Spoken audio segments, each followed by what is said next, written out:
Hey everyone, this is Coach Phoenix. And I'm Coach Gina. And this is Toast with the Coaches. Cheers! Oh, the red solo, yes. Hi everybody, thank you for joining us and welcome to Perspective, the show where we drink, talk about life, the universe, and all that other jazz. And again, I'm Coach Phoenix. I'm the founder and CEO at Role Model Life Coaching, where we focus on life transitions. At Role Model Life Coaching, we partner with our clients to help them travel down that road of life towards their model self. Again, everybody, I'll say it again and again and again. Phoenix is absolutely amazing. We all go through transitions in life, whether it's from, adolescence to adulthood, college years to career, whatever that transition is, you connect with Phoenix and he'll guide you through it and he'll help see you to success. I appreciate the love, Gina. Always. Again, I am Coach Gina. I'm a certified life coach and founder of Clear Focus Coaching. I specialize in boundaries coaching, setting limits with those around you so you can make room for you. I also specialize in empowering women. I help women recognize their strength and potential in work, life, and relationships so that they can face every day with confidence and intention. So if you're that boss woman or that individuals that can't really find those boundaries because people keep crossing that line, definitely holler at Coach Gina. I highly recommend her, you heard? So at this time, man, we have a very special guest. I know I say that every week, but this guest, he's the man, and I mean that. I would like to raise a toast. I would like to raise a toast for a Renaissance man, a sex toy designer, a trans activist, a human activist, motivational speaker, the self-made man, Buck Angel. Cheers. Cheers. Right on.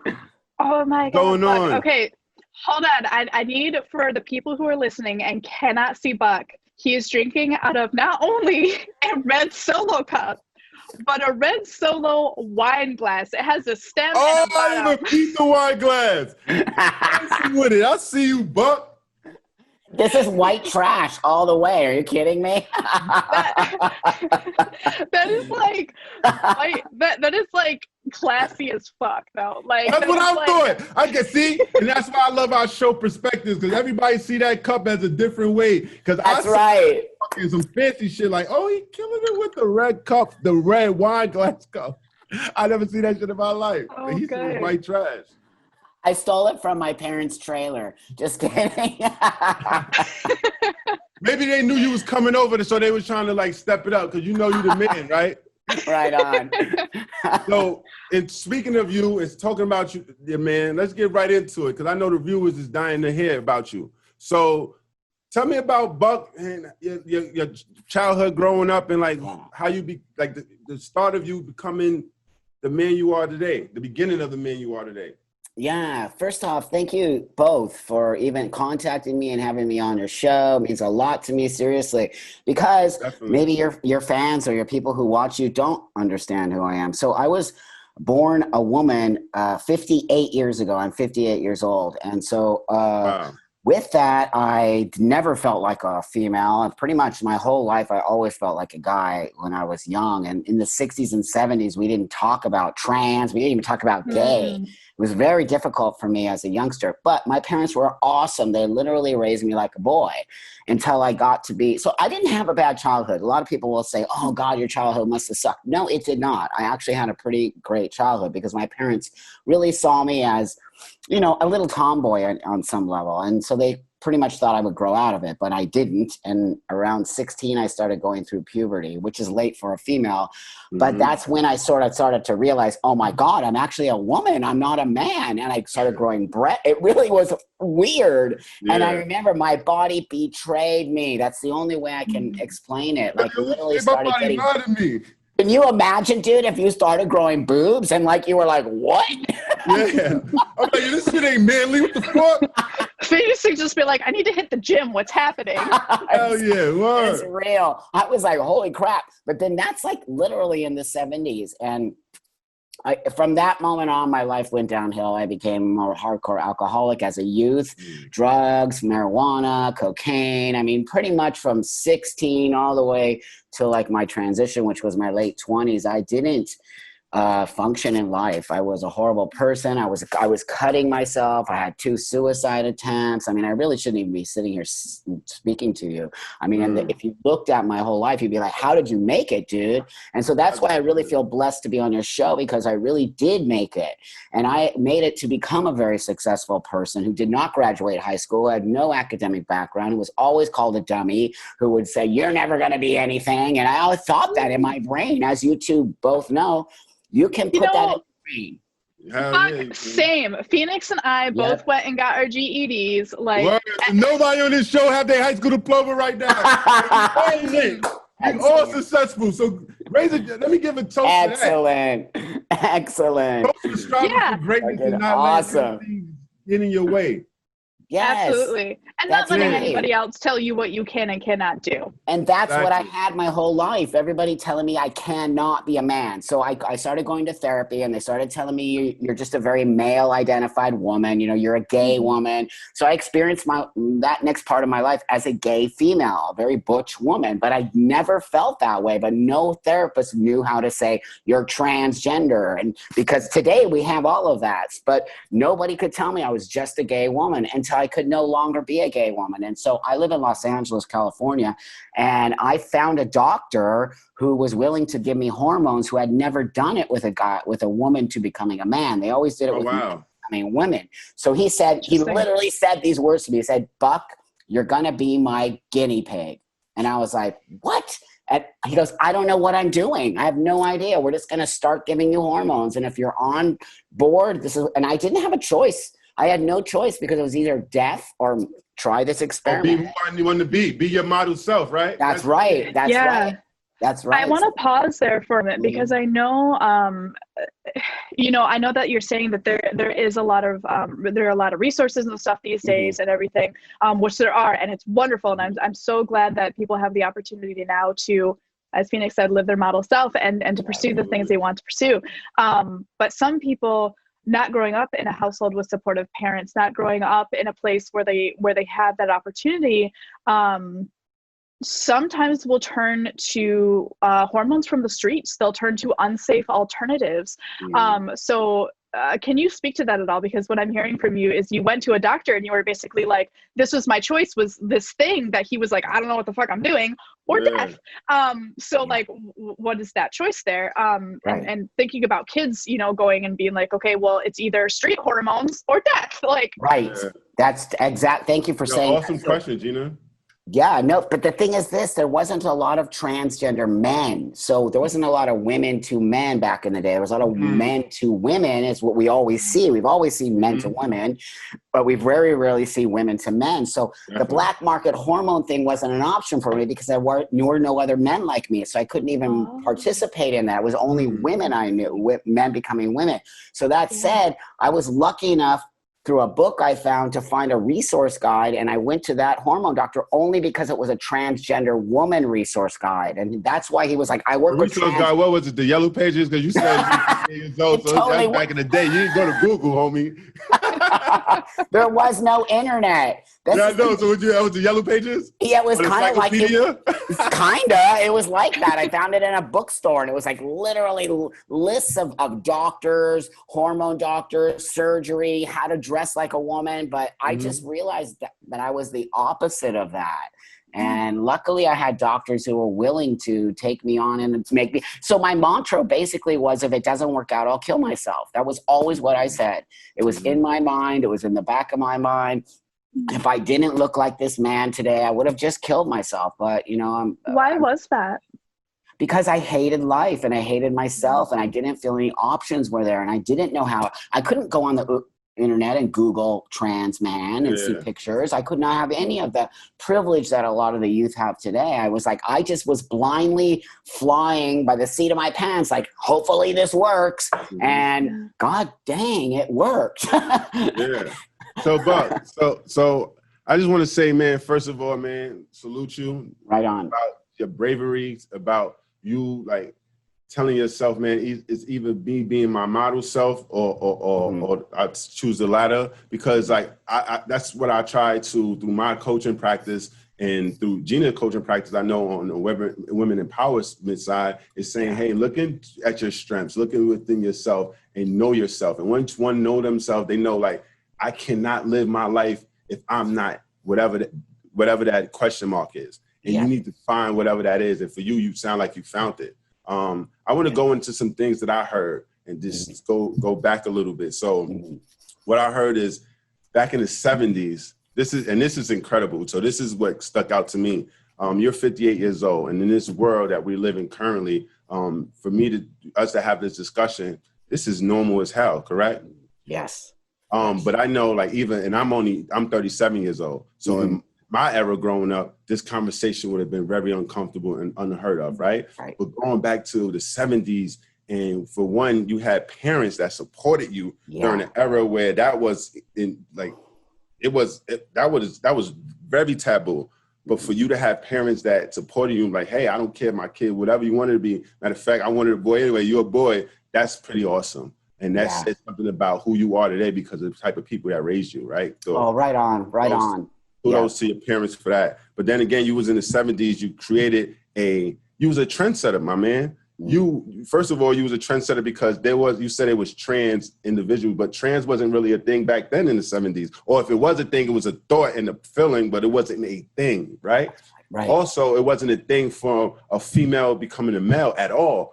For you to be here today and set this stage, not only a trendsetter for your community from a trans standpoint, but you're a trendsetter for your sub community as being female to man. So I just want to say, man, I just want to clap. Right on, my friend. Thank you. It means a lot to me. Cheers for Buck again, man. Right on, my friend. That's dope.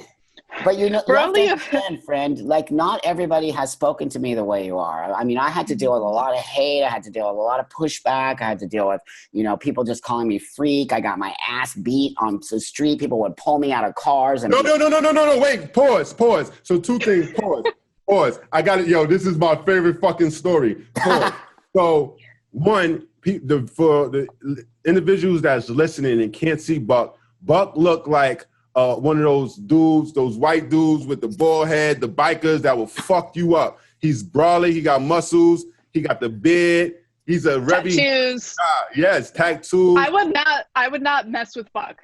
Yeah, I would not. If you pass him in the street, you would definitely not think biologically he was a female. So he's the man as man can be. But not only the appearance, the story that you just touched, the thing that you just touched on, and I want to go back to like how I discovered you. I heard you, and I want you to tell the viewers, I want you to regurgitate this story about when you got pulled out the car. And that, for me, when I heard your story, this was the time where you felt that, wow, I am a man. If I'm man enough to take this, and I'm man enough to do, and I don't want to ruin the story, but spoilers, I'm man enough to move on. Can you go ahead, Judy? Yeah, I hadn't even transitioned yet, my friend. So I was still a female at the time, but I looked very masculine. And so, I used to drive around LA in this 55 Ford truck, like thinking I was like a dude, and just really overhyping my masculinity to sort of overcompensate for the fact that I wasn't, right? So, you see people who kind of overcompensate themselves to make the world think. Well, I was that guy. I didn't look anything like this. I just looked like a little kid on some level.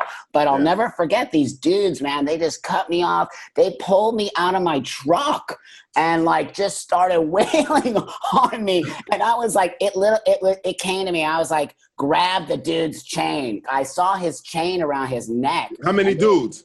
Two of them. And they were big ass dudes. They were like twice my size. And they were just like, you faggot. And I was like, they thought you was a male.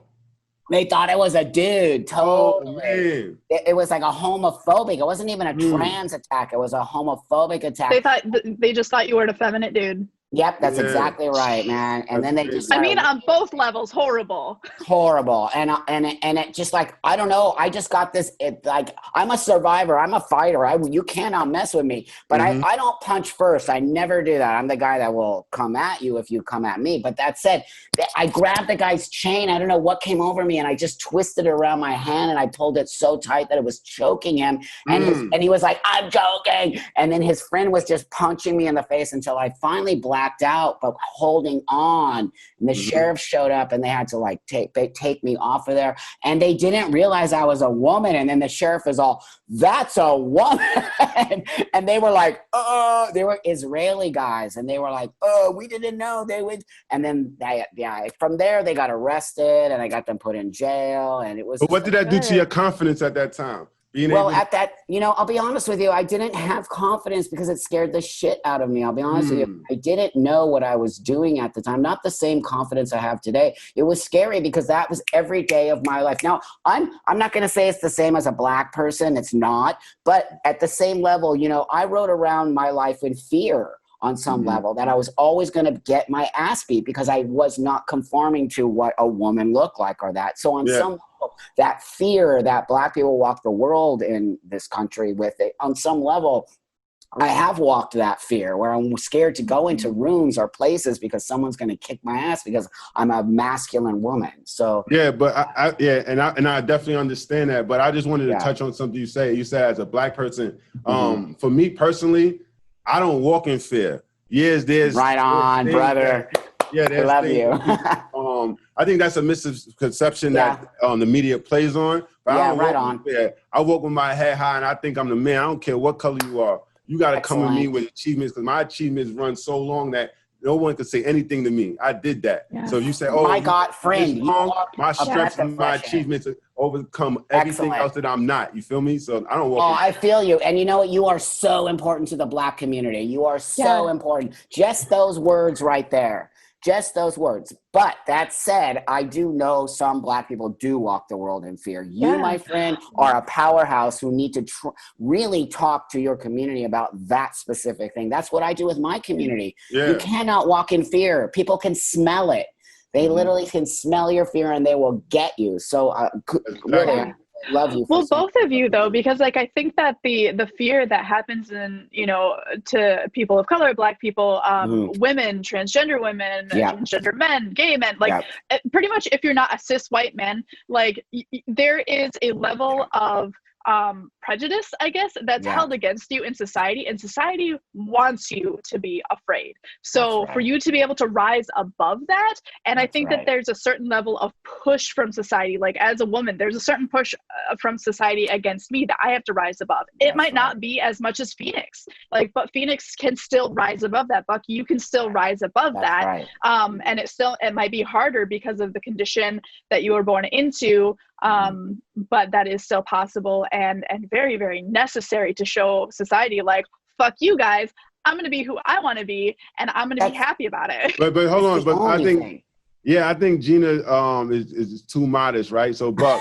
in the previous episode, Gina humbly disclosed that as a child, she was molested and raped by someone close to her. And when she mentioned that, the fact that I see Gina and without her disclosing that, would you had told that? Because Gina don't look like a woman that is letting any fear or anything break her. So Gina, thank you for giving me props and that strength. But I think you need to look in the mirror sometimes because like you equally as strong. So cheers to you, Gina. Right on, Gina. Cheers to overcoming, guys. Cheers to overcoming and perseverance. Huge. It literally changed my life. Once I said, no, I can be on this earth like everybody else and I can live my life. There are always going to be people who don't like you. There's always going to be people who talk shit. There's always going to be that. It doesn't matter. You need to find your people and you need to find what is defining you in this world and why you want to be in this world, because you want to be here or you would not be here. So, Buck, you said what defines you. So at that moment, you say either I'm going to die, either I'm going to live my life or bust. So the doctor was able to, what did he do? And then what happened after that? After the beating that I got from those guys. No. I'm just explain. You mentioned that you went to the doctor, and at that time was like the point where you was like, either I'm going to be myself, my model self, or I'm going to kill myself. Well, I let him inject. And then what happened after that? Yeah, so he injected me with this much. No one can see maybe, but it's a tiny little needle prick of testosterone. So it was like a pinch. Tell them, for the listeners, it's a pinch. Pinch, man. Yeah. And all I remember was, oh my God, my life is about to change. And literally, I just changed. My whole mindset changed. I had no idea what was going to happen. Within 3 months, I stopped having my period and I started to feel in a different mindset. It's so hard to explain to anybody who has never gone through this, but literally men and women do think differently, and hormones did change the way I think. So the drugs did change your mindset as well? My God, it literally gave me confidence, and it gave me a means in a way, and I'm not going to say, I do believe in biology, by the way, and I do believe there's men and women. There's some thing going around that biology doesn't exist, and I do not believe that. I believe in biology. And so I do believe men and women are different, and their interactions in the world are different, and the way they think and function. Remember, I lived as a woman for half of my life. So as I became a man, things just changed. I became more confident in my body. I became more confident in myself. I used to walk around hunched over with a baseball hat over my head and never looked at the world because I had breasts and I was uncomfortable. And as I became myself, I literally I became a flower on some level. I literally opened up to the world and was like, no, I'm here. You became this strong fucking ideal of a man, huh? That's right, my friend. Yeah, if you look in the mirror, you look like what most would consider the ideal man in some aspects, especially one of those hardcore, I would knock you out, knock your teeth out, man. For real. And I was looking at your story, I'm like, oh shit, hold on, he has a fucking pussy? I do. I'm like, damn, he took, he would knock me out. Not knock me out, the bug, I can fight. Knock somebody out. That point too, this is something that became a really controversial topic this past year too, because J.K. Rowling, Harry Potter, author of Harry Potter, there was a whole controversy on her Twitter because she was talking about, she retweeted this article that was talking about individuals with vaginas, I believe it was. And she was like, oh, back in my day, there used to be a name for that. It was called a woman. Right. And there was a huge backlash because people were like, dudes have vaginas too. That's something that Planned Parenthood too, being able to schedule a male pap smear. There's sensitivity that doctors have to have. 100%. Being able to provide even health care. That's right. To transgender individuals. That's right. I fought for that for many years. I create products that deal with men's vaginas on some level. But I need to let you know this. There's a lot of rhetoric in the world. There's a lot of siding. We don't on so many levels. The left has gone pretty far left and the right has gone pretty far right.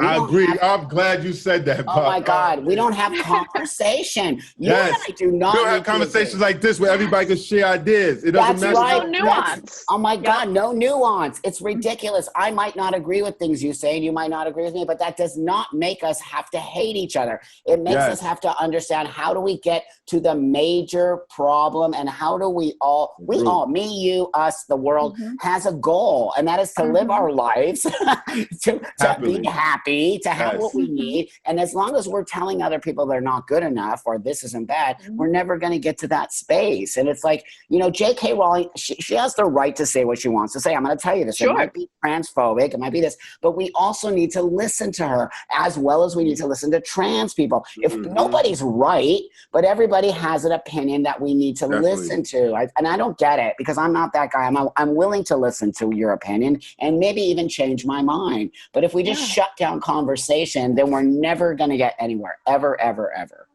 No, I agree.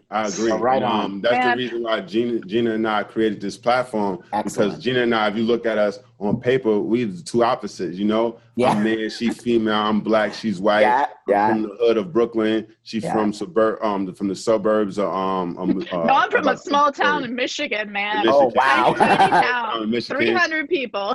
Exactly. So we're totally different, right? But her and I are kindred souls. You know what I'm saying? Like we are like night and day. I mean, we're like the same people because like our passion for life, our passion for people. So her and I created this platform to bring the voices like, hey, it doesn't matter if you look different or you are trans and I'm a biological male. It doesn't really matter. It's like, hey, let me get to know you. Let me get to understand like your world and where you come from. Because like for me, I don't know the difference between transgender and transsexual. Right. It's like, or non-binary, but I'm transgender, or are you trans post-op or pre-op? And it's all these terms that I feel like and I know even the Black community, when people be like, I don't know to call you Black or African-American, okay to say people of color, like we are fear of just talking and be like, yo, Buck, I don't know the fuck, what are you? What are you? Like seriously, and answer that question. I just ask. Not be fearful of saying somebody commenting and be like, oh, what do you mean? What is he? He say you have a vagina, but he's a man. What do you mean? He's a man? Or I don't fucking know. And this is the first person I ever met like that. So can you just explain to the viewers like to yourself and then what the differences are? Yeah, so I consider myself a transsexual and not transgender. And the reason I consider myself transsexual is because I'm a medically transitioning person. I had gender dysphoria. I never felt like a woman. I needed to medically transition, which means I had my breasts removed. I take testosterone and I wanted to physically look male and walk the world. I ID as a male, all my identification. I'm one of the very first people in the United States that my actual birth certificate changed to say that I was born male. They stopped doing that, but it's very rare that you see that happen. That said, I'm a transsexual, meaning that I needed to have what we used to call sex change, right?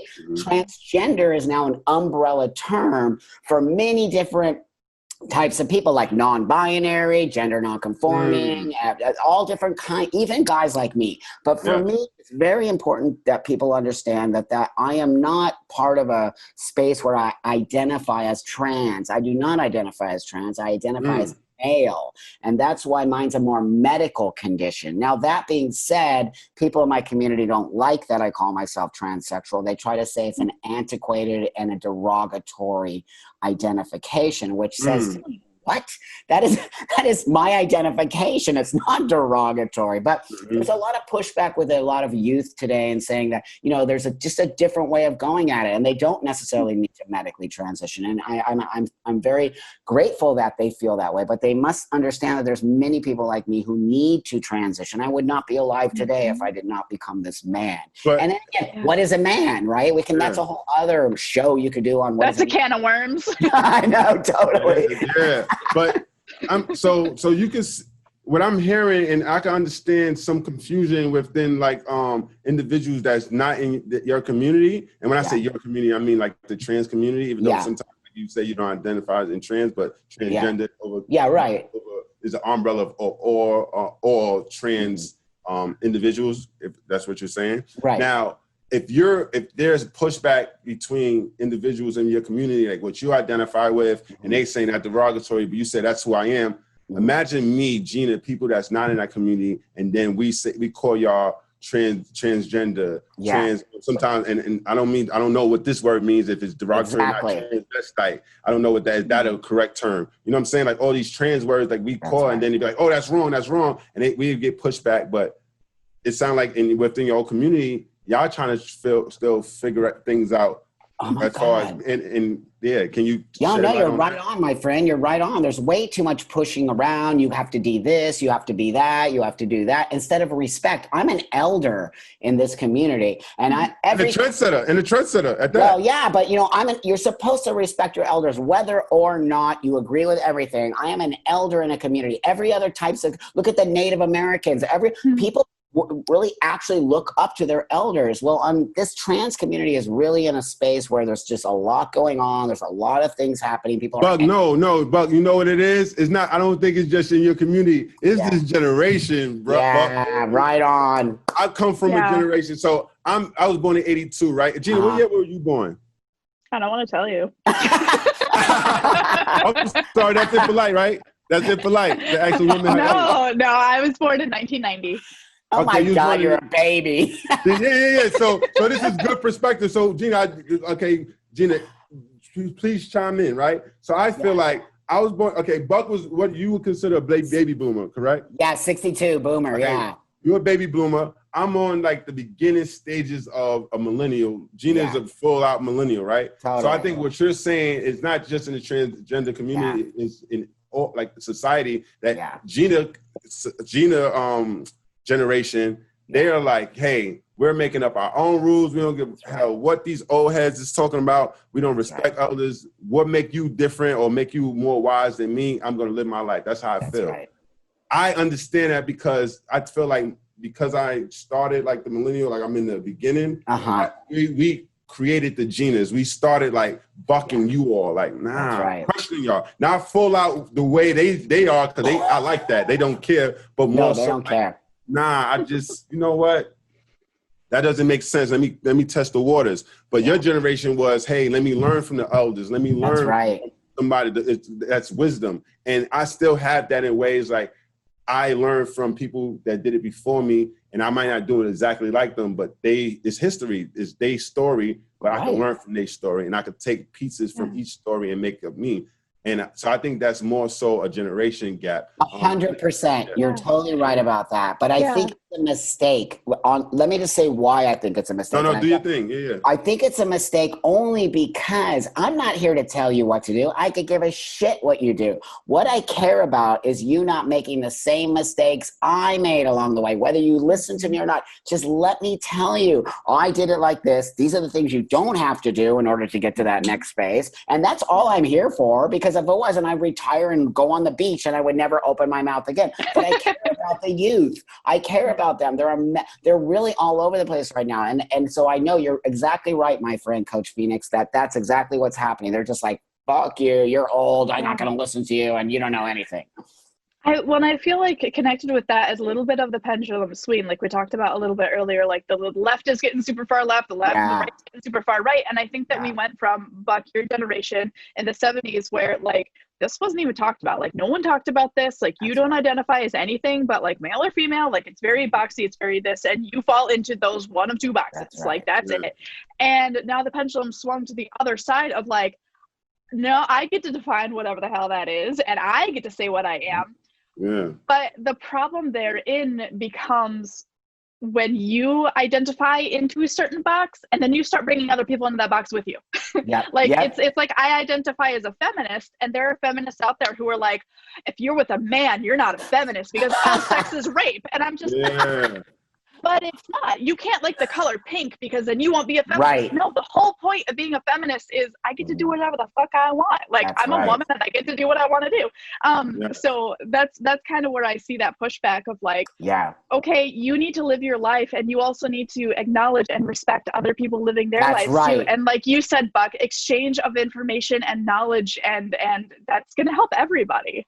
Yeah, it's a shame people aren't willing to open their minds. And I know that. I feel it. You know, there's a lot going on right now for the youth. I would hate to be a youth right now. I didn't grow up with social media. I didn't grow up with the pain of social media and this idea that you have to live up to these standards, and this children, you know, they have TikTok, YouTube, Twitter, Instagram. Those are all platforms that can become very dangerous if not really watching what's going on there. And kids are very vulnerable. This is the thing. 16-year-old kids are vulnerable. They want to be. I wanted to be a part of something. I was punk rocker because it was the only space I could go in. I always think of trans now as this punk rock kind of place. It's sort of like outside the norm, and kids are all trans now and the idea is trans. It's a whole different space than what I did. I literally wanted to have a sex change. They just want to identify as trans. I'm happy. I think it's amazing and beautiful, but they need to understand there's a huge difference in what I did and what they're doing. And so we need to come together as communities and not be like all... We have bigger problems in the world. I mean, my God, this country is going just insane, and we have crazy right now. Absolutely, I'm just like, what? But Buck, it's something that you brought up that I think is very important, especially when individuals call. So what I don't like, right? And again, I'm recently I became an advocate of the LGBTQ plus community because of a personal friend of mine coming out to me. And I don't like to say community, right? Because what you say when you say a community and you throw in all these alphabets into one is saying that lesbians and gays are the same. Right. You're saying trans and gays are the same. Like you said, they say, hey, Buck, in the beginning, you're gay. but you wasn't gay. That's right. It's crazy because like each person, so like that's one of my coaching specialties. I help individuals transition outside the closet. And Excellent. I identify and understand, and I think the viewers need to understand, I want you like to shine on this, is that there's a difference between 21-year-old Phoenix who is gay and 21-year-old Phoenix who is bisexual and 21 Phoenix who is transsexual. Those are three different individuals, and you have to communicate and understand their issues and what they're going through differently and not put them in a box of alphabets. And I'm not disrespect to the community. I'm disrespect. No. Like it's a disrespect for say, hey, why can't it just be the gay community, the trans community, this community? Why y'all have to throw in one box because y'all are different from heterosexuals? Well, that's why. I'll tell you why. Because back in the day, so the LGBT community started so many years, 50 plus years ago. And remember how old I am. I was even around during the AIDS crisis, and I had to, as a woman, and I lost literally, I'm not kidding, all my gay male friends. It's devastating what I lost. But that said, the community had to sort of band together back in the day, and we were more LGB. We were more LGB. We weren't even LGBT. The T came later, and then the Q came later, and then the IA came later, and then all these things keep adding on. You are right on. You hit it right on the head, my friend. Exactly. We are not all the same. And so why are we all lumped into this idea that we have to, we don't, we think alike, we have different ideas. So I think you hit it right on the head. That's the number one problem with the LGBTQIA community. We're all just lumped in together and we're all the same. It's like saying, like all people, no, we're not. We all have different likes and dislikes and all of those things. It's like all black people are from Africa, right? Right, exactly. No, Exactly. that's exactly right. If everybody didn't catch that, I was being sarcastic. All people, no. But I want to correct you and say all people, the original man is from Africa. That's right, my friend. We are all from Africa. Yeah. Excellent. But like how you identify and you're like, no, I'm from Jamaica, or like, this is where my roots, like, this is where I identify from, or where I, like you, that's why, like, when it comes to talking to people about gender or, whatever it is, like, one of the most uncomfortable questions for me to start asking is like, what's your preferred gender pronoun? Right. Like, I don't want to just assume, like, but when you were transitioning, like, people are like, oh, he's just an effeminate dude. And it's like, but like, what do I call you? And that, I think, kind of like what we were talking about earlier, to be able to comfortably ask those questions, but also to like respectfully ask those questions too, and to be open to that learning and that nuance. Because if you ask a person of color, like, so where are you from? Like, please don't do that. Please don't do that. I'll be like, I'm from here. What you talking about? Exactly. But you look so exotic. Like, please don't. Oh my God. That okay. There is a I think kind and appropriate and open way to have those conversations and to start those conversations out of curiosity and kindness. So yeah, I think that's really interesting to think about. Like, it is really awkward and it can be hard to learn. But I think, like you said, Buck, earlier, if you're willing to learn and people are also willing to teach you, that's right. That's what's going to bring everybody together is that conversation. No, we have to be willing to look. People are so scared to ask trans people questions because I'm going to tell you, there's a faction of the trans community that's really radical and really mean and really pushing on people. And it's causing friction for my community because I worked hard. I've been an activist for 30 years, and it's been very hard to see how people are not liking trans people because trans people are sort of putting this thing as, if you do this, you're bad and you're transphobic. And that's not true. You're not transphobic if you're actually making an effort to try to learn. So that's why I have to tell you that I believe in education, and I do not believe any question you ask me is unless you're coming at me and I'm not. Unless you're trying to be funny with it. What's your intention? It's like your intention's behind it, right, Buck? That's right. It's all about intention. Thank you for saying that. Intention is everything, and people don't even know what that means. Intention. When you're coming at someone, what is your intention? To learn or to be an asshole? Yeah, I agree. So, Buck, I know, like, you keep saying, like, you was an activist for 30 years. So people like, yo, okay, what do you do? So can you let the viewers and the listeners know, like, who's Buck Angel and why you consider yourself an activist and someone that they should look up to in the community? So I consider myself more of a human rights activist at this time. And so right on. So what I do today is I basically walk the world as an open book, and I like to talk about my story to people. That said, I'm also an entrepreneur. And what I did is I create products for I created the world's first sexual products for the transgender community to help trans people sort of connect to their body. Sex is important. Sex is both FM and MF? No, only female to male. So I work got it. I just want to be clear. Men. Yeah, right on. So I created the world's first transsexual sex toys for trans men in order for them to sort of have no dysphoria around their bodies sexually. Sex is important to me, and I think sex really helps alleviate a lot of the reasons why people have problems with their bodies or these things. And I also really push this sort of idea that we can have understanding that our bodies are different. And I want you to know that I don't have a penis, I have a vagina. And that does not make me any less of anything. And I didn't have the opportunity to get a penis, so I didn't get one. Am I going to walk the world crying about it? No way. I'm going to just make best do with what I have and figure it out. And that's sort of what I do now. Is I'm a motivational speaker. I travel all over. I've been pretty much all over the world speaking, telling my story to inspire people, not trans people, not gay people, to inspire people to get into a space that will make your life better, whatever that means for you. I don't know what it means, but when you hear me, I mean, I have been blessed on so many levels to be able to do the work I do, to be able to talk to the world, to be able to be open about who I am, to talk about myself, to talk about the fact that I was this person and now I'm that person. So in a nutshell, I just really consider myself a human rights person because I believe we all have rights to be who we want to be.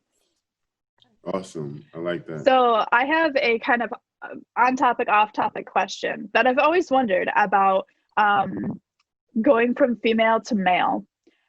How has your experience in society changed now being viewed as a white male? Excellent question. Yeah, I'm a white dude now. I have everything. It's not fake. It's magic.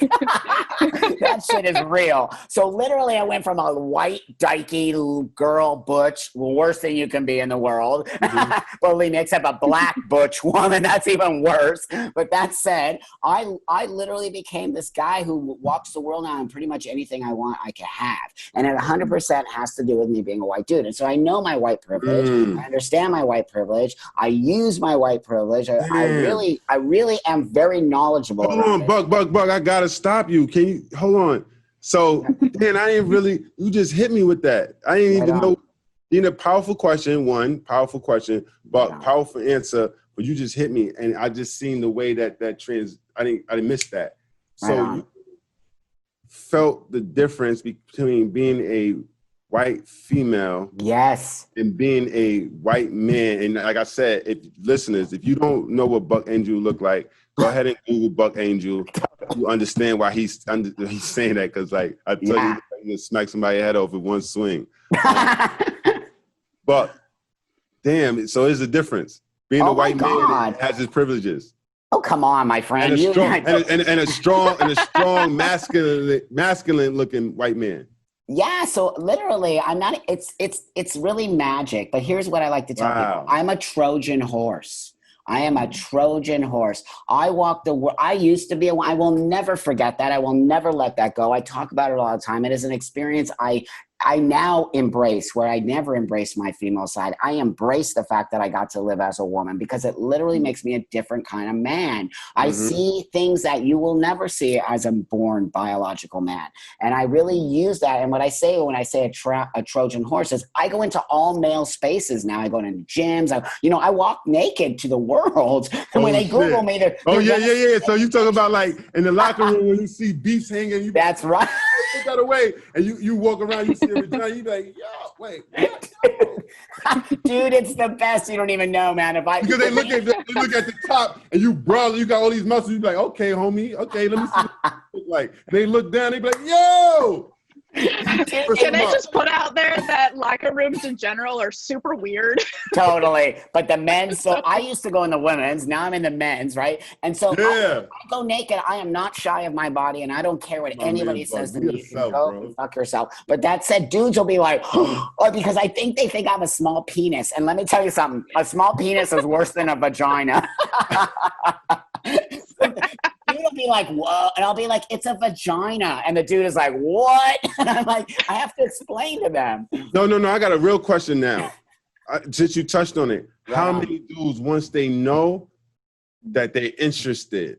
Oh, all the time. All What? the time. I'm the dirty little secret. People, oh my God, my friend, dudes always want to have sex with me. Straight dudes, gay dudes, all of them. But it's on the down low. Seriously, it's a real thing. Oh, that's crazy. I mean, let's talk a little bit about the Black community and how they react to, right, LGBT, homophobia. Oh, yeah. Let's talk about it. And then and I'm glad you brought that up because that's something that I'm an advocate about. Like I told you Thank you. in our previous conversations that one of my practices is in specialties within my practice, is helping individuals or helping partnering with individuals transitioning outside the closet towards a model self. And that came from a personal friend of mine coming out the closet. He's still in the closet, so I would never say his name. My brother, Right. yo, I love you, bro. Right on. He came out the closet and he told me that he's gay, and it messed me up mentally because I'm like, man, this is a good dude. 1, 2, I can't imagine, like you said, not living my model self. I can't imagine that. Yeah. So like I would want to die as well if I can't be who I am. So for my bro and I see him and he a cool dude, a really genuine dude, for him not be able to live his model self was crazy. So I'm like, I need to help individuals that came out the closet and just confused and be like, hey, I live that model self. But going into that, I realized that I was a victim to that as well. Like I wasn't an enemy. I wasn't like, I wasn't like those dudes that pulled you out the car by any means. But I didn't have any gay friends before. And I had to look at it in retrospect, like, yo, why? And I think because in my community growing up, it was always like, that's not masculine. That's not right. That's, you know what I'm saying? And I never had hate because I'm as anybody know me, I was the bully buster. I don't like bullies. And the kid that nobody hung out with, I always picked them on my team. Like, yo, you're on my team because I like everybody, you know? However, I can't say in even liking everyone that I can really genuinely had gay friends until now that I'm like, you know what? I'm going to help these individuals out. So with that being said, there is a thing that I think awareness that needs to be brought into our community, my Black community. It's by saying like, hey, like, these individuals is not only Black in America, they gay and Black. So imagine it. So imagine that. So I always just say like the worst thing about being a Black male is being a Black female. But now with understanding my man, what he going through, worse than being a Black female is being a Black homosexual because no one's going to show you love. Not no one, because there's individuals in my community that show love. It's hard. I'm not going to say that. But I'm saying the massive is not that we're just genuinely like that. It's a thing that was taught over generations. It's cultural. I think it is cultural. And we need to break that because it's kind of it's horrible because everybody should be who they are. So let's speak on that, Buck. Oh, do you mind? I have you guys brought up something. Oh no, Gina, no, you have some. Yeah, go ahead, Gina. Kind of what that brought up for me was the idea, because what I'm hearing from you, Phoenix, is that you weren't like anti-gay, but you weren't like actively seeking out friends or inviting friends or engaging with people who were, of the LGBTQ community. Like you didn't really know them, and it was kind of like, I don't really dislike them, but I don't really know anyone. And that brought up for me that one of my friends actually challenged me one time. He's a Black man, and wasn't me personally. He put it out on Facebook, but it really struck me a few years ago. And he was like, how many of you have Black friends? How many of you have had those Black friends sit at your dining room table and enjoy dinner with you? And I was like, well, shit. Because I'm like, yeah, you know what? That's fair. I do know people of color. I do know Black people. But when do I invite them over? Am I close with them? Do I invite them into my home? Do I actively seek out relationships with people who look different than me? I have not done that. I need to do that. We need to actively seek out relationships with people. Yo, Gina, I love that perspective, Buck. You don't understand. I love that perspective because I just recently had a conversation with my girlfriend, and she's a hardcore conservative, and she, like, her boyfriend's Black. So yeah, she's a hardcore conservative, but on the other hand, her boyfriend is Black. So she's like, hey, I get shit all the time for being a conservative, but I ask the people that's liberal, how many Black, like you just said, how many Black people you have? So you can call me all you want, but I know that my boyfriend is Black and I love him. yeah, I could tell, like, I know my girl is not racist. You feel me? Obviously. Yeah. Clearly. Yeah. But, yeah, so that was a good one, Gina. And it's crazy because, like, yeah, everybody need to ask that. But, Buck, going back to what you were saying, what's the message? Because it sounded like when I asked you the question about individuals trying to have sex with you, you said majority of them try to have sex with you. Yeah. Down low, then you brought it to my community. So one, you're trying to say your type is like black males, and then no, I have sex with every guy, every color. Two, is black males the individuals that try to have sex with you the most, and it's like wow, because y'all always on the down low. I just want to. Yeah, so because the down low just reminded me of the conversation we had prior to going to this, which was that in the black, you brought up the black community, and I know that because I am an activist and I work specifically. I work a lot with the black trans community. That said, I have to tell you that it's prevalent, and I deal with a lot of black trans women, and it's so homophobic and transphobic in the black community. I mean, you can just look at Black Lives Matter. We don't talk about gay Black Lives Matter or trans Black Lives. It's very focused on this thing, but we really need to have an understanding that there is a lot of why do you think guys go and have sex with other guys and don't talk about it in the black community? And the rate of HIV, I don't know if you know that, amongst black women in the black community is very high because they do not talk about the fact that they're openly gay. Buck, it's crazy that you mentioned that, Gina. Yes. Let's tell Buck, hey, go back, and viewers, it's good that he touched on that. Look at our episode with Dawn Estelle Archer. She is a black female, powerful woman who contracted HIV as being at the top of the height of her life, the height of her career, contracted HIV, and it's believed that she feels that the individual, it was told to her because she's what she said, Gina, like she go through, she see like the people that read the cards. What's that? Oh, tarot cards. Oh yeah. She meets with one of those, but it's not like Dionne Warwick back in the days. Right. It's more so like it's like, you know how I'm a life coach, Gina's a life coach. It's kind of like a life coach, but they incorporate like a spiritual guide. Guide, yeah. And a spiritual guide or whatever she mentioned that title. They told her that the individuals that gave it to her slept with a man, and she truly believed that. So it's funny how you tie that together because we just had we had the show with her, and that's right. That's right. Because I have a daughter. I have an adopted daughter who's HIV, and she had AIDS, but that was 30 years ago. She's still, I adopted her from the streets. I adopted her from the streets, and I'm very versed on the HIV AIDS community. And I know specifically within the black community, it is not talked about because of the homophobia within the black community. And I'm always wondering, does that come from the church? Because it's very dominant. The church is very dominant. It's funny. I had a conversation with a really close friend of mine, which is a white female lawyer from DC. And we was having a conversation, and I was like, yeah, in the black community. And I was telling her that, and she was like, yeah, but I think for the black community, it's more so dealing with the church. I'm like, no, I mean, the church, but I'm not a church goer. And I don't think you just had that kind of like debate. And it's interesting. So individuals, please comment. If you're black, gay, do you feel like it's more religious driven or it's more culturally driven? Right. We would love to hear those comments. Me Gina, too. what I you think? Yeah, Gina have the background. So in your community, in a white community, being a church, like a Bible thumper as a kid, how was that, and what was that that experience like, and how can you chime into this conversation? Mine? Yeah. I felt like, what's your opinion? Come with your background. Yeah. So I was raised in a non-denominational Christian church.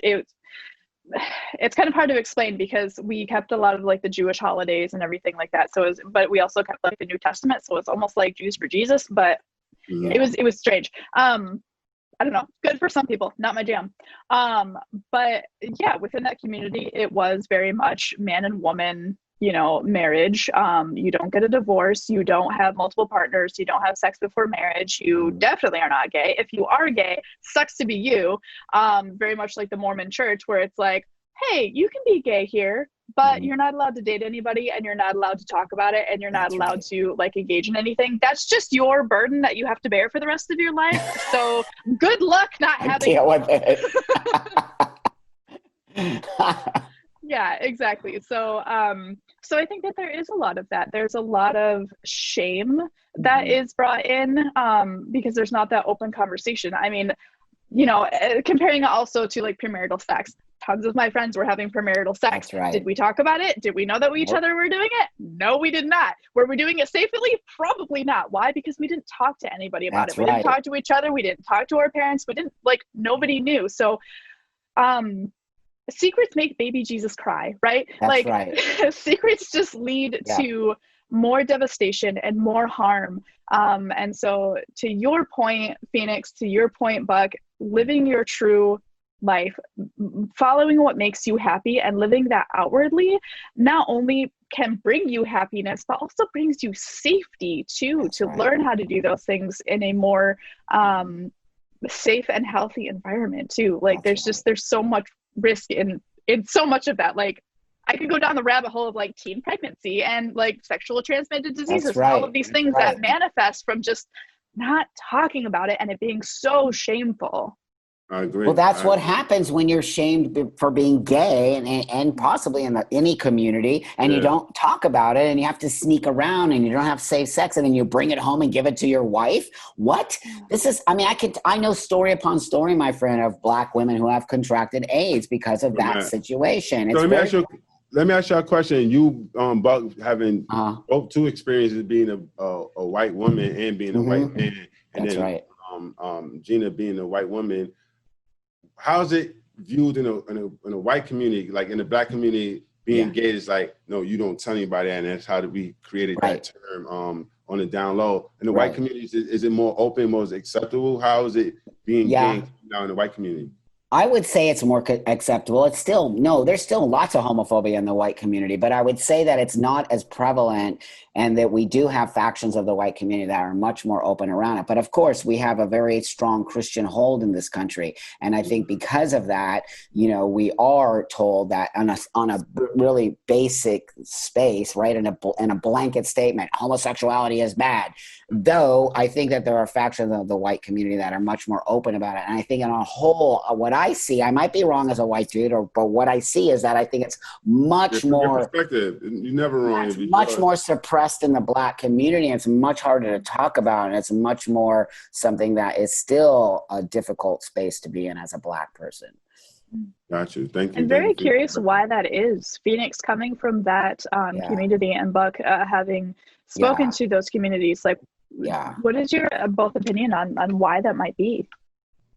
Me personally, I always, and I don't never, and you know me, Gina, I don't play the race card, you know what I'm saying? Yeah, right on. But I'm really a realist when it comes to certain things.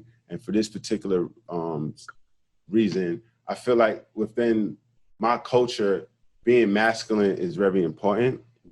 And it comes derived from slavery. Like, we had to be masculine. We had to be strong mentally and physically because of the things we had to endure. So going through, like, think about me and my struggles and being from Brooklyn and my rise to where I'm at today. If I didn't have that mental toughness, I probably wouldn't be where I'm at today. So we always look at masculinity as being the ultimate, right? And then if you take masculinity and look at being gay, those two things within not just our culture, but into society. So my culture, white culture, Spanish culture, every culture, it's, if you gay, you're not masculine. And that's what was brought into our minds. So I feel like it's just masculine versus, being gay, which for some reason society is seen as being feminine, and being masculine was something that we would never accept. Our culture was like, we can't accept that because we never deface our masculinity. And I think that's where it comes from. So it's not more so like, oh, I don't like gay. It's like society made us think that being gay is not masculine. And for my culture, we just not masculine. We have to be the masculine individual to survive things that we endure on a day-to-day basis. So that's my opinion. But I think you're right. I think you're right. Honestly, I do think that. And so that, this idea of masculinity, right? Even for myself, my idea of becoming a man, I had to become very hyper masculine in order Yeah. to feel okay. Why? Why couldn't I just be like kind of feminine or just be that? No, I had to achieve this ultimate masculinity, tattoos, muscles, a Hell beard. yeah. You look like Buck, you look like a shot caller at San Quentin, man. Right on. And if I went there, dude, I'd probably be like the most popular person there. Oh, yeah, exactly. Yeah. Crazy. But I love it's it. difficult.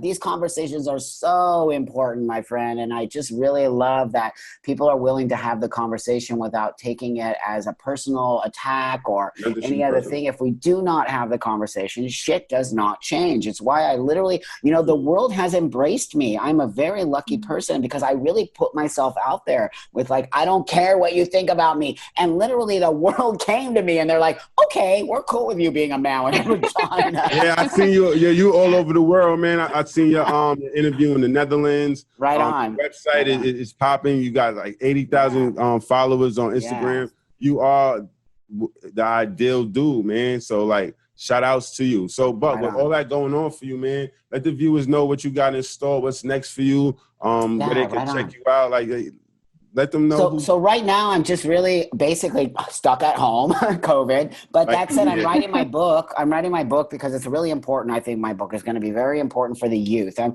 really focused on young trans kids right now and making sure that they really understand the structure of what they're doing and not to make the mistake, not to just start taking medicine and not to cut off their breasts and not at 16 years old and not to, to understand at 16, you got a lot going on in your head and like you can make it to this next level, but you don't have to do all this medical transitioning at this point. So I really feel that we need to talk about this youth really being sort of on some level pushed towards medicalization. I have an issue with that. I do. And even though medicalization saved my life, but it was when I was a later person. I really think, an 8-year-old person is most definitely trans. I was a trans kid, but to start to push medicine on an 8-year-old kid, I have issues with that because that's interesting. Yeah, I do have issues with that.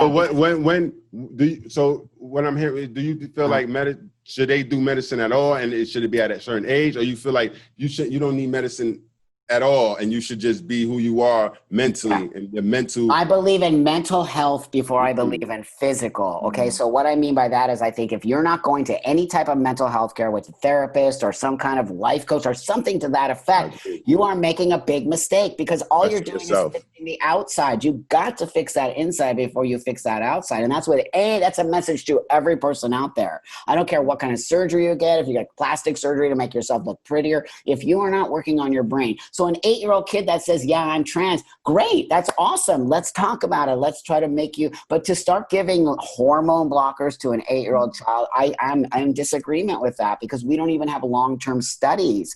So when we start medicalizing an 8-year-old, what is the effect of that when they're 16? We don't have any studies. So yeah, that's really my work right now is really talking about this idea that, all these children are saying they're trans, but what does that really mean? Right. And so we need to really understand what's happening here. And medicalization is something that you cannot turn back from. I can never return to being a woman. I'm an ugly woman right now. And that said, it's like I make a joke out of it, but it's not funny. It's like we need to understand that. That's interesting. I guess I never really thought about that because as a born female, you can take hormones, you can take testosterone to become male. Yep. And as a male, you can take hormones to become female. That's right. But you can't go back and forth. That's right. That's once I look at me, I would never be able to get rid of this. Even if I start taking testosterone, all of it, I'm still going to have the male characteristics. I lost my breasts. I had a hysterectomy. These youngsters are doing that at 16 and 17. Come on, man. Do you guys remember being 16 and 17? I do. The things that I thought about 16, when I was 16, 17, I was a gangbanger. That's right, my friend. Do I look or sound like a gangbanger now? No, my friend, you do not. There you go. That's what I'm saying. So I definitely agree with you. So I'm asking, Buck. So again, you look like the ideal man, right? However, you saying that you don't push or recommend medical treatment. So are you saying if you had to do it all over, would you have like revert? Like you wouldn't go through? No, I think medical treatment is very important. It saved my life. What I mean is age. I'm talking about age. Oh, So so age is the 8-year-olds, 9-year-olds, 10-year-olds taking these things called hormone blockers. I believe that, yes, this saved my life. And I do believe young kids 17, 18 can start to look at that, even 16. But we're doing 8-year-olds. We are giving 8-year-olds hormone blockers with no understanding of the long-term effects. I mean, come on, 8-year-olds. 8-year-olds are going all over the place. When I was 8, I was like, when you were 8, you were all over the place. No 8-year-old is like, I know who I am. Okay. Oh, no, go ahead, Gina. I got a question. I was just going to ask, kind of in contrast to that, because I think that, because I'm also a parent and I only have a 2-year-old who has not expressed that himself is transgender. I don't even think he knows that he's anything but human. Sometimes he's a cat. I don't know. Right on. He's a superhero. And that's cool. But if he does at 8, 9, 10 years old, express like, hey, I'm actually a girl and I want to be your daughter and this is where I'm going. I as a parent want to be as supportive as I possibly can. And I know that some parents are like, okay, well, let's move forward with the transition then. And hormones is often the first step. So for those parents who are looking to add that support for their children, like what would you say to those parents who are looking to be supportive? Do you know that I speak to parents on a daily basis because there is not a lot of information. I'm one of the oldest trans people out there who really talk about this. And so I'm not kidding. I literally, this is my community service. I talk to parents all over this, not even outside. They're lost. Can you imagine if your kid, I have an 8-year-old, the same thing. It's horrifying to think about what do you do because there's not a lot of information. The first thing I tell them is this: you are awesome and beautiful parent for even considering this and knowing that your child is on a path.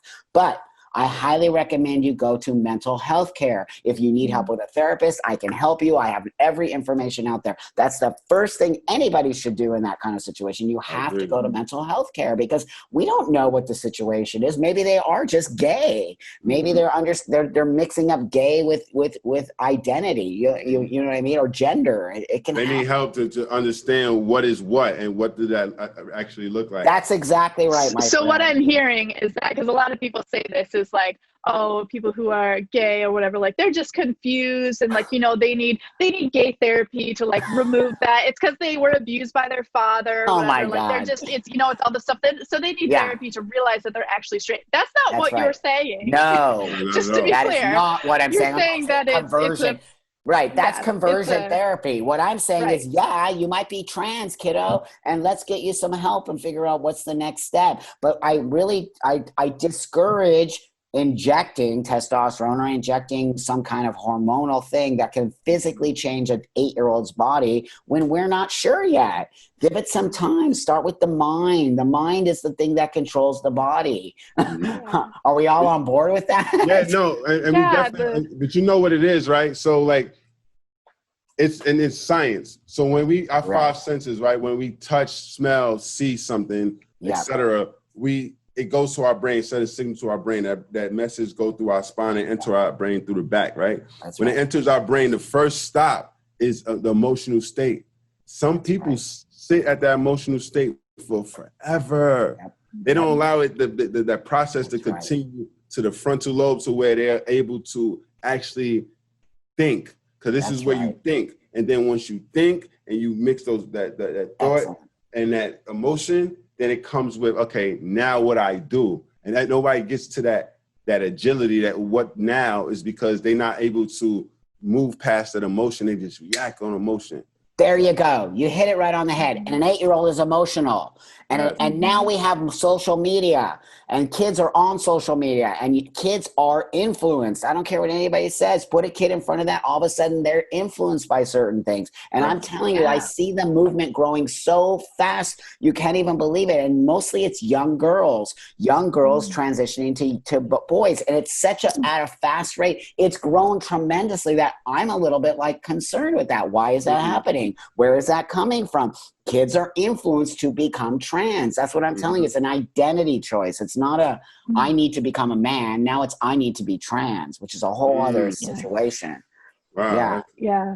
Okay, kids, I gotta go. I actually have to you guys can keep me on here forever.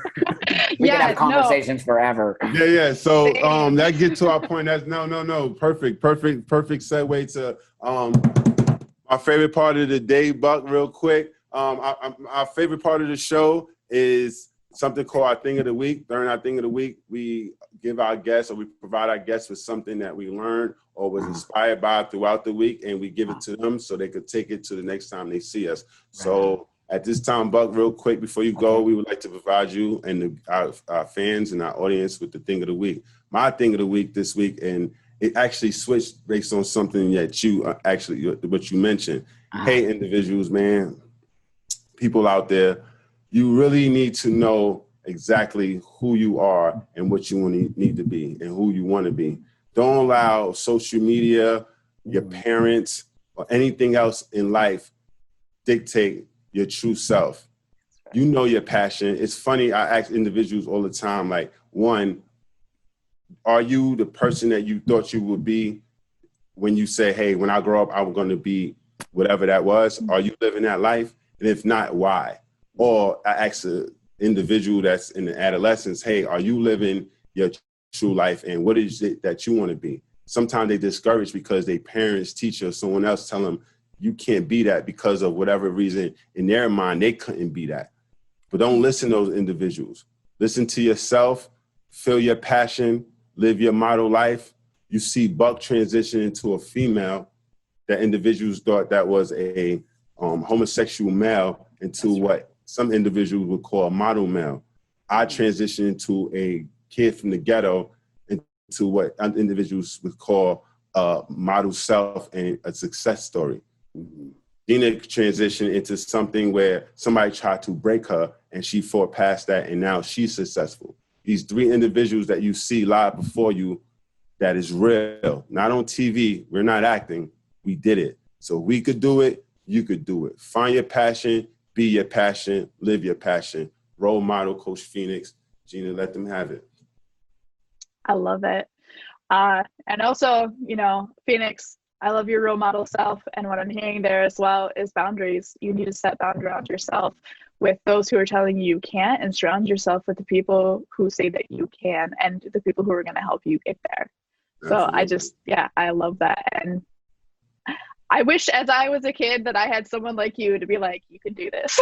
I was just thinking, I wish I had somebody that could help me with my boundaries and go see you, Coach Gina. Right on, you guys. When we invent time traveling, we'll do that. So my thing of the week is actually a poem by Ralph Waldo Emerson called The Mountain and the Squirrel that I'm going to read to you all.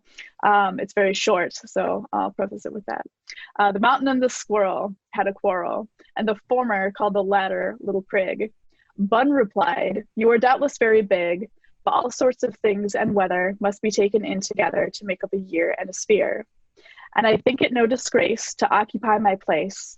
If I'm not as large as you are not so small as I, and not half as spry. I'll not deny you make a very pretty squirrel track. Talents differ, all is well and wisely put. If I cannot carry forests on my back, neither can you crack a nut." Wow. I absolutely love that poem. I read it again this week and it inspired me just, I think, kind of around our conversation to say that none of us are superior or inferior to any other. We're all spokes of a wheel going round and round, and we all work together and we all have our place. So it's about finding your place and living your truth. Wow. Powerful stuff, you guys. You're amazing. But we appreciate your time. We appreciate your story, who you are, everything that you're doing.